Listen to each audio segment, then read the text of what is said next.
ओवोजेनेसिस। देखो दोनों का कंपैरेटिव जो डायग्राम है स्पर्मेटोजेनेसिस और ओवोजेनेसिस का, वो एक साथ आपने बना लिया था। एनसीईआरटी का अगर बुक है तो वो सामने रखो पिक्चर। गैमेटोजेनेसिस का जो आपका पेज है जिस पे दोनों कंपैरिजन में है, हाँ यही पीछे ये पेज आपका, हाँ ये सामने रखो और इसी के बारे में अपन बात करेंगे। ओवोजेनेसिस का पहले मीनिंग लिखो। ओवोजेनेसिस का मतलब क्या हुआ? Formation of ovum. क्या लिखोगे? Formation of ovum. ओवम को हम एक और नाम दे सकते हैं फीमेल गैमीट।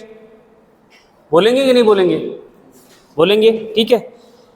जैसे हमारा स्पर्मेटोजेनेसिस था, स्पर्मेटोजेनेसिस को हमने कई फेजेस में डिवाइड करके पढ़ा था, जैसे मल्टीप्लिकेशन फेज, फिर ग्रोथ फेज, फिर मैच्योरेशन फेज।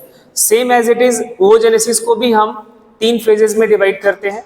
लिखो, ovogenesis divides into multiplication phase, multiplication phase, दूसरा फेज है ग्रोथ फेज, एंड तीसरा फेज है आपका आएगा कौन सा? Maturation phase. इसमें हम अगर बात करेंगे सबसे लंबा फेज कौन सा है, लॉन्गेस्ट फेज कौन सा है, तो मैच्योरेशन फेज है। ये आप दोनों के केस में याद रखना, लॉन्गेस्ट फेज ये है। क्या है ये? Longest phase. Maturation phase is the longest phase. पहला फेज लिखो मल्टीप्लिकेशन फेज। पहले हम बात करेंगे किसके बारे में? Multiplication phase. जैसे टर्म से ही पता है, मल्टीप्लाई करना, नंबर डबल होते जाना, दैट इज द मल्टीप्लिकेशन। तो मल्टीप्लिकेशन फेज में क्या होता है? अब यहाँ पे थोड़ा सा आपको जो बातें वहां से मैंने जब एक बार पिछले क्लासेस में डिस्कस करा है कि इनमें जो ओवोजेनेसिस है फीमेल की बॉडी में, वो स्टार्ट हो जाता है IUL से, जबकि मेल की बॉडी में कब स्टार्ट होता है? At puberty. ये एक पहला डिफरेंस लिखो। During embryonic development primordial germ cell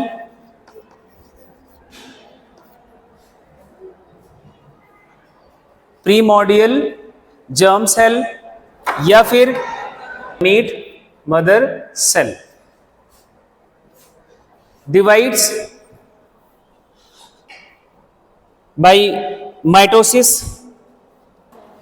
gamete mother cell divides by mitosis to form large number of diploid, to form large number of diploid oogonia। ये कैसा सेल होगा? डिप्लॉइड होगा, ये ध्यान रखना है। डिवीजन कौन सा है? माइटोसिस। माइटोसिस कई बार होगा और बहुत सारे क्या बन जाते हैं? oogonia। कब बनते हैं ये ध्यान रखना है। IUL से, इंट्रायूट्राइन लाइफ से ही स्टार्ट हो जाते हैं, और ये डिवीजन ऐसा नहीं है कि सिर्फ यूट्राइन लाइफ में ही होता है, आफ्टर बर्थ भी चल रहा होता है। आगे इसी में ऐड कर लेना,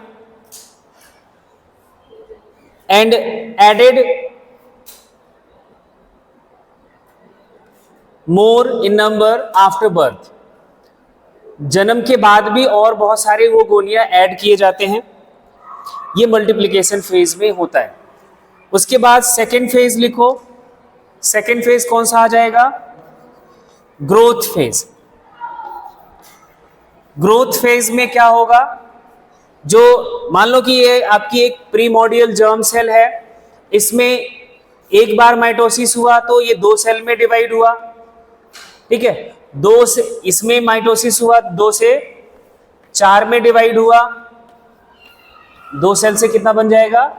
4 सेल बन जाएगा। ये माइटोसिस का डिवीजन हो रहा है, यहां भी माइटोसिस हो रहा है, तो ये क्या कहा जाएगा? मल्टीप्लिकेशन फेज कहा जाएगा। अब ये जो बना इसको बोलेंगे क्या? ओवोगोनिया। क्या बोलेंगे इसको? ओवोगोनिया। ओवोगोनिया फिर करता क्या है, अपना साइज इंक्रीज करता है। क्या करेगा? साइज इंक्रीज करेगा, जो आपने पीछे डायग्राम में बनाया हुआ है। अगर नहीं बनाया हुआ है तो वो आप बनाओगे। मैं एक ओवोगोनियम को आगे लेकर इधर बात शुरू करेंगे, ठीक है। ये जो ओवोगोनिया है ये अपना साइज इंक्रीज करेगा, इंक्रीजेज इट्स साइज। तो ये कुछ इतना साइज का हमने मान लिया, तो ये क्या कहा जाएगा? Growth phase. ये क्या कहा जाएगा? Growth phase. तो ग्रोथ फेज में क्या होगा? ओवोगोनिया अपना साइज इंक्रीज करेगा और बनाएगा, जो ये इंक्रीज साइज का सेल बनेगा इसको बोलेंगे प्राइमरी oocyte। क्या बोलेंगे इसको? प्राइमरी oocyte, जो कि डिप्लॉइड होगा। कैसा होगा? डिप्लॉइड होगा, क्योंकि कैसे न कौन से डिवीजन से बना? ये माइटोसिस से बना है। साइज इंक्रीज हुआ है तो डिप्लॉइड सेल होगा। लिखो, oogonia increases its size to form primary oocyte। क्या बनाएगा? Primary oocyte। में लिखा था कि जो मैच्योरेशन फेज है, that is the longest phase, उसके लिए एक वर्ड ऐड कर लेना है, इन विविपेरस एनिमल। जो बच्चे देते हैं, जो यंग वंस को बर्थ करते हैं, उनके केस में लॉन्गेस्ट फेज क्या होगा? मैच्योरेशन फेज होगा। लेकिन जो एग ले करते हैं, ओविपेरस जो एनिमल हैं, उनमें growth phase is the longest phase. क्या बोला मैंने? In oviparous animal growth phase is the longest phase and viviparous में मैच्योरेशन फेज। ये आप कहीं नोट करके लिख लो। Growth phase is the longest phase in oogenesis in oviparous animal. में क्या था? प्यूबर्टी पे स्टार्ट होता था वो स्पर्मेटोजेनेसिस, प्राइमरी स्पर्मेटोसाइट बना, देन उसके बाद वो मियोसिस फर्स्ट हुआ, और मियोसिस फर्स्ट होके क्या बनता था? हैप्लॉइड। सेकेंडरी स्पर्मेटोसाइट, और सेकेंडरी स्पर्मेटोसाइट डिवाइड करके क्या बनाएगा? फिर से मियोसिस सेकेंड होके 4 स्पर्मेटिड्स बना देता था। फीमेल्स के साथ ऐसा नहीं होता। यहाँ जो ये प्राइमरी स्पर्मेटोसाइट है ये बन चुका होता है कब? IUL के दौरान ही। इसमें मियोसिस, इनमें फीमेल्स में मियोसिस फर्स्ट स्टार्ट हो चुका होता है, means that is a maturation phase, starting of maturation phase. Maturation phase start हो जाता है IUL से, बट वो अरेस्टेड होता है। एक आपने वर्ड पढ़ा था प्रोफेज फर्स्ट। मियोसिस फर्स्ट का पहला जो फेज है प्रोफेज फर्स्ट है। प्रोफेज फर्स्ट के भी कई सब स्टेजेस थे, ठीक है। उनमें से आपका जो स्टेज नाम याद रखना है, दैट इज अ डिप्लोटीन। कौन सा? डिप्लोटीन। एंड डिप्लोटीन स्टेज में हमारा जो मियोसिस फर्स्ट है, या प्रोफेज फर्स्ट याद रख लो, प्रोफेज फर्स्ट डिप्लोटीन फर्स्ट में, डिप्लोटीन स्टेज में अरेस्टेड रहता है IUL के बाद टिल प्यूबर्टी। कब तक? प्यूबर्टी तक अरेस्टेड रहता है। By the time of foetus, by the time the foetus is 25 weeks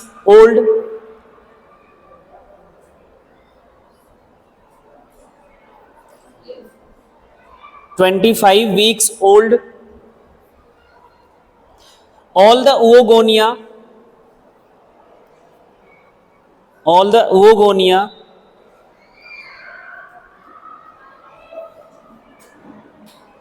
that she will ever produce, that she will, तो फीमेल्स में है तो सी लिखेंगे, she will ever produce are already formed by mitosis, are already formed by mitosis।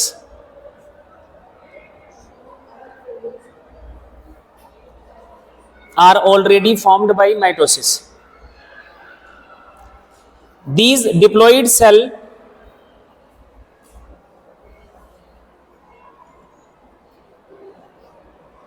develop into primary oocyte. These diploid cell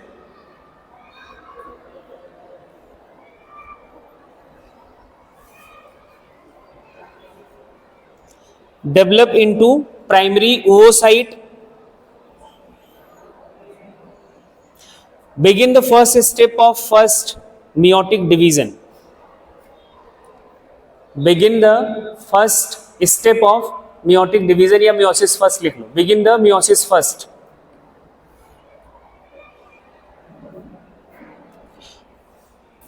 And proceed up to. meiosis first शुरू हो जाता है और कहां तक पहुंचता है वो लिखो. And proceed up to diplotin. Diplotene bracket में लिख लेना prophase first. Diplotene that is a sub stage of prophase first. And then stop. And then stop. यहां पे आके मियोसिस रुक जाता है. And then stop any further development. And then stop any further development. तो प्राइमरी oocyte का division शुरू हुआ और ये अरेस्ट हो गया. कब तक अरेस्ट रहेगा? प्यूबर्टी तक. ब्रैकेट में लिखना टिल प्यूबर्टी. एज तक ये अरेस्टेड रहेगा, रुका रहेगा. प्यूबर्टी पे आते ही, जैसे प्यूबर्टी एज आती है तो मेंस्ट्रुएशन स्टार्ट हो जाएगा.